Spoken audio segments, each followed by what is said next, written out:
দেখুন, বিশ্বের প্রায় 20% তেলের রাস্তা বন্ধ করল ইরান, আর ঠিক তখনই যুক্তরাষ্ট্র বলছে নিজেদের তেল নিজেরা কিনুন।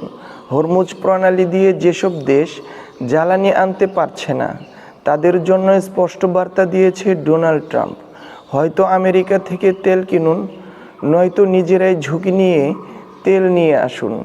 এখন বড় প্রশ্ন, এই সংকট কি হঠাৎ তৈরি হলো, নাকি যুক্তরাষ্ট্র ও ইসরায়েলের সিদ্ধান্তেই পরিস্থিতি এমন ঝুঁকিপূর্ণ জায়গায় এসেছে? কারণ অনেক বিশ্লেষকরা বলছেন মধ্যপ্রাচ্যের উত্তেজনা বিশ্ব জ্বালানি বাজারকে ইচ্ছাকৃতভাবে অস্থিতিশীল করে তুলেছে।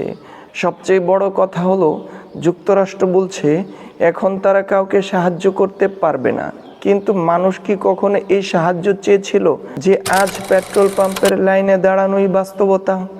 আসলেই কি এটা আমেরিকার সাহায্য, নাকি নিজের স্বার্থ ও ইসরায়েলকে সাহায্য করা? এদিকে হরমুজ প্রণালী বন্ধ হওয়ার পর বিশ্বজুড়ে জ্বালানির দাম বাড়ছে দ্রুত। এখন প্রশ্ন, এটা কি চাপ তৈরি করার কৌশল, নাকি নতুন অর্থনৈতিক খেলা যেখানে আমেরিকাই লাভবান? কমেন্টে লিখুন।